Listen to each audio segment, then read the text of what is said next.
ఇరుసుమండలో ONGC blowout కారణంగా ఇక్కడ ఉన్నటువంటి ఇరుసుమండ గ్రామంతో పాటు అటు లక్కవరం గ్రామం ప్రజలు కూడా సురక్షిత ప్రాంతాలు తరలించారు. నిన్న మధ్యాహ్నం వాళ్ళందరూ కూడా పునరావాస కేంద్రం తరలించారు. ఇక్కడ ఉన్నటువంటి స్థానిక ప్రజలతో మాట్లాడదాం. అసలు ఏంటి సిచ్యువేషన్ ఏంటి, గతంలో కూడా ఎలాంటి ఇన్సిడెంట్ జరిగిందా, ఇప్పుడు వాళ్ళు ఎలాంటి ఆందోళన చెందుతున్నారో తెలుసుకుందాం. కేవలం ఒక 100-200 మీటర్ దూరంలోనే ఇల్లు కూడా ఉన్నాయి, వాళ్ళంతా కూడా ఖాళీ చేస్తారు. ప్రస్తుతం గ్రామస్తున్నారు. అంటే ఏంటంటే పరిస్థితి ఏంటి, నిన్న మధ్యాహ్నం నుంచి ఇదే విధంగా కొనసాగుతుంది. ఎప్పుడు తెలిసింది అసలు మీకు గ్యాస్ లీక్ అవుతుంది, మంటలు ఎగసిపడుతుంది, ఎప్పుడు తెలిసింది? సార్ మాకు 12 గంటలకు మాకు ఇక్కడ తెలిసింది సార్. బహుతకు 12 టైం అవుతుంది. మాకు తెలిసిన మా స్కూల్లో ఒక 300 మంది పిల్లలు చదువుతుంటారు ఇక్కడ. వెంటనే పరిగెట్టుకు వచ్చి మాస్టర్ చెప్పడం జరిగింది, స్కూల్ అంతా కూడా ఖాళీ చేసేయమని చెప్పాము. సరిగ్గా భోజనాల టైం అన్నది పిల్లలకి. వాళ్ళందరినీ కూడా బయటికి పంపించండి అని చెప్పిన వల్ల వెంటనే హెచ్ఎం గారు అన్నీ ఎలక్ట్ అయ్యి అది చూసి సిచ్యువేషన్ ఇది కొంచెం విపరీతంగా ఉందని చెప్పేసి వెంటనే పంపించేయడం జరిగిందండి. అదే అప్పుడు మొత్తం కుర్రోళ్ళు అందరూ ఏం చేసామంటే అండి, ఇక్కడ ఒక 10-15 మంది ఇప్పుడు ఏదో వర్క్ చేసుకున్నా ఏం చేసుకున్నా అందరు ఇక్కడ సర్కిల్ అండి ఇది మాకు. అందరు ఇక్కడ ఉంటారు. ఎప్పుడైతే ఇక్కడ బ్లోఅవుట్ అది ఫైర్ అవుతుందో పొక్క కింద మొత్తం ఏమైందంటే మొత్తం గ్రామం అంతా కమ్మేసిందండి. అలాగే ఇక్కడ నుంచి గ్యాస్ అండి, గ్యాస్ కదండి, అప్పుడు డీజిల్ ఏదో ఫైర్ అయింది మొత్తం మీద. ఫస్ట్ మొత్తం అంతా ఇలాగా మొత్తం గ్రామం, మా గ్రామమే కాకుండా పక్క గ్రామం కూడా కమ్మేసిందండి. ఇంకేం చేసామంటే కుర్రోళ్ళందరూ ఒక 10-15 బళ్ళు వేసుకునండి ప్రతి ఒక్కరిని ఇక్కడ నుంచి వేరేగా తరలించడం జరిగింది. కానీ ఏ విధమైన ఇన్ఫర్మేషన్ మాత్రం మాకు ఓఎన్జీసీ తరపు నుంచి అయితే రాలేదండి. మాకు మేము ఎలక్ట్ అయ్యండి అంతే. ఎందుకంటే ఎప్పుడైతే కుర్రోళ్ళు ఉన్నాం, ఎందుకంటే ఈ చూసాం కదండి, ఇక్కడ నగరంలో సిచ్యువేషన్ చూసాం, అక్కడ పాచిపూడి బ్లోఅవుట్ చూసాం, ఈ సిచ్యువేషన్ మేము చూసాం కాబట్టి వెంటనే మాకు కుర్రోళ్ళందరూ ఎలక్ట్ అయ్యి అప్పటికప్పుడు వెళ్ళడం జరిగింది. జరగబోతుందని మీకు అనుమానం వచ్చింది? అనుమానం వచ్చి మేము అంత ఎలక్ట్ అయ్యామండి. ఎప్పుడైతే అక్కడ బ్లాస్ట్ వీళ్ళు వెళ్ళిపోయిన తర్వాత వాళ్ళే బ్లాస్ట్ చేశారని తెలిసిందని మాకు. బ్లాస్ట్ చేసేటప్పటికి ఈ లోపల ఎంపీ గారు, ఒకటిన ఎంపీ గారు, ఎమ్మెల్యే గారు, కలెక్టర్ గారు కూడా అక్కడ నుంచి రావడం జరిగిందండి. కలెక్టర్ గారు అంటే కొంచెం అదే సందర్భంలో ముగ్గురు కలిసి వచ్చేసారు. నిన్న పొద్దు నుంచి కూడా అక్కడ ఎంపీ గారు, కలెక్టర్ గారు, ఎమ్మెల్యే గారు ముగ్గురు కూడా నిన్న పొద్దు నుంచి కూడా ఇక్కడే ఉన్నారు. ఇక ఎప్పుడైతే బ్లోఅవుట్ జరిగిందో అప్పటి నుంచి కూడా ఇంకా బయటకు వెళ్ళదండి, వాళ్ళు ఇక్కడే ఉన్నారు. ఎంతమంది అండి ఇరుసుమండలో మొత్తం ఎంతమంది జనాభా ఉంటారు ఇక్కడ? ఒక 300 ఇళ్ళు, ఒక 2000 మంది ఉంటారండి మొత్తం. 2000 మంది మొత్తం అందరూ కూడా ఇక్కడ బ్లాస్ట్ అవ్వకుండానే బయటికి తరలించేసాం మొత్తం జనాన్ని అందరినీ. ఎటువంటి ఇన్ఫర్మేషన్ మాత్రం మాకు ఇవ్వలేదండి. ఎప్పుడైతే బ్లాస్ట్ చేస్తారో ఆ ముందు మాత్రం పైనుంచి ఫోన్ వచ్చిందండి మాకు. ఒక అతను ఫోన్ చేసేమన్నారంటే మీరు ఇక్కడ ఖాళీ చేసేయండి అన్నాడు. ఎప్పుడు చెప్తారో ఆ విషయం అని చెప్పేసి మేము అడిగాం. స్థానికంగా ఏంటంటే నిన్న అందరూ కూడా చాలామంది పిల్లలతో భయభ్రాంతులు అయిపోయి మేము వెంటనే తరలించినా కానీ చాలా ఇబ్బందులు పడ్డారండి నిన్న.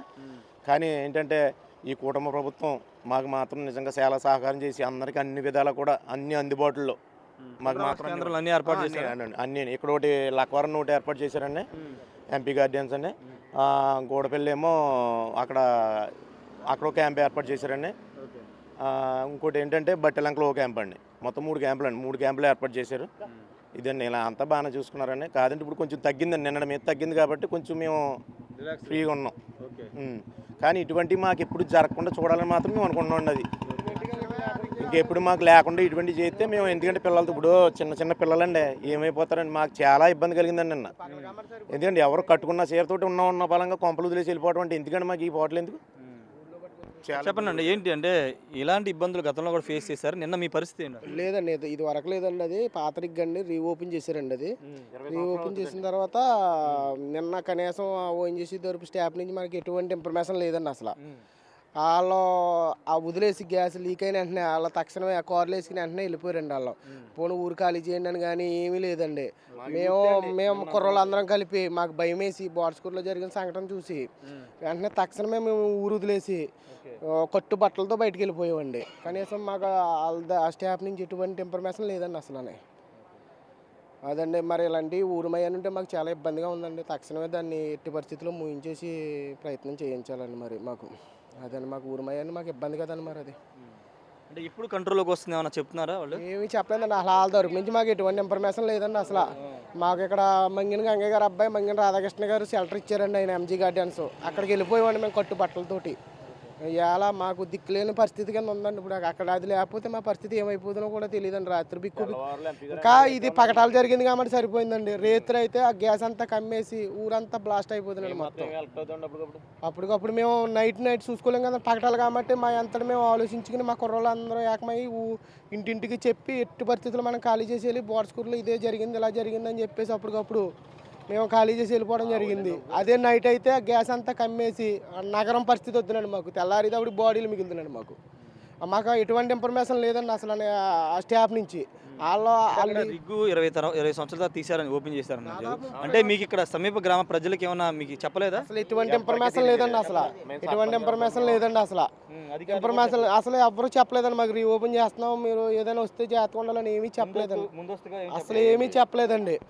కనీసం అది చెప్పకపోయినా కనీసం గ్యాస్ లీక్ అయినప్పుడు కనీసం ఇక్కడికి వచ్చి లీక్ అయిపోయింది, మీరు అప్రమత్తంగా ఉండాలి, ఖాళీ చేసేయండి అని ఒక కనీసం ఓన్ చేసి స్టాఫ్ వచ్చి ఎవరు చెప్పలేదండి. వాళ్ళు కార్లు తీసుకుని వెళ్ళిపోయారండి. కార్లు తీసుకుని వెళ్ళిపోయి మాకు భయం వేసి ఆ గ్యాస్ అంతా కమ్మేయడం చూసేసండి మేము కట్టుబట్టలతో బయటకు వెళ్ళిపోయామండి ఊర్లో నుంచి బయటికి. లేకపోతే మా పరిస్థితి ఏంటండి అసలు? అంటే ఫైర్ ఆన్ చేసేప్పుడు మాత్రం చెప్పారు మీకు? ఫైర్ ఆన్ చేసినప్పుడు అసలు ఎప్పుడు కనీసం ఇన్ఫర్మేషన్ ఇవ్వలేదండి. దాదాపు మాకు 100 మీటర్ల దూరం అండి ఓన్ చేసి 500 6 కిలోమీటర్ల సమీపంలో ఇల్లు లేవని చెప్తున్నారండి పైగానే అధికారులు. మాకు 100 మీటర్ల దూరంలో ఇల్లులు ఉన్నాయండి. మాకు మీరు కనీసం చూస్తే మీకు తెలుస్తుంది. ఇప్పుడు 100 మీటర్ల దూరంలో మాకు ఇల్లులు ఉంటే ఇల్లు లేవని చెప్తున్నారండి పైగా మళ్ళీ.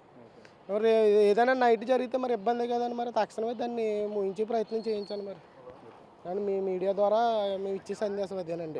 ఇది అంటే మొత్తంగా ఒకటే చెప్తారు ఏంటంటే ఇంటిమేషన్ కనీసం సమాచారం కూడా ఇవ్వలేదు.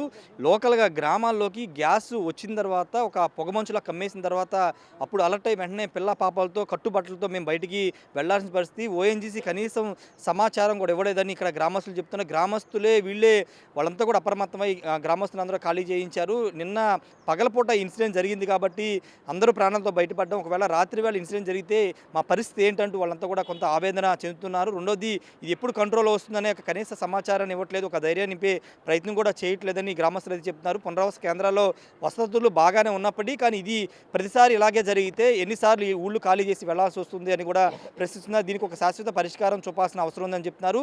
20 ఏళ్ల తర్వాత రిగ్గును ఓపెన్ చేశారు. రిగ్గును ఓపెన్ చేసేటప్పుడు ఇలా రిగ్గును ఓపెన్ చేస్తున్నాం, మళ్ళీ ఇక్కడ గ్యాస్ సహజవాయువు సంబంధించినటువంటి నిక్షేపాలు బయటికి తీస్తున్నామని కనీస సమాచారం ఇక్కడ గ్రామస్తులకి చెప్పాల్సి ఉంటుంది. ఇక్కడ గ్రామస్తులకు లేకపోతే ఇక్కడ రెవెన్యూ అధికారులకు చెప్పాల్సి ఉంది. వాళ్ళు గ్రామస్తులను అలర్ట్ చేస్తారు, కానీ అది అలాంటి ఎక్కడా కూడా జరగలేదని ఇక్కడ గ్రామస్తులు అయితే చెప్తున్నారు. ప్రస్తుతానికి పునరావాస కేంద్రాల్లోనే ఈ ఎరుసమండ అదేవిధంగా లక్కవరం గ్రామ ప్రజలైతే ఉన్నారు. ఈ బ్లోఅవుట్ ఎప్పుడు కంట్రోల్కి వస్తుందో తెలియదు. కంట్రోల్కి వచ్చిన తర్వాత మాత్రమే వీళ్ళందరినీ ఇక్కడ గ్రామాల్లోకి ఎలా చేస్తామని అధికారులు అయితే చెబుతున్నారు. కెమెరా సాయితో రాయేష్, బిగ్ టీవీ, ఇరుసుమండల గ్రామం నుండి.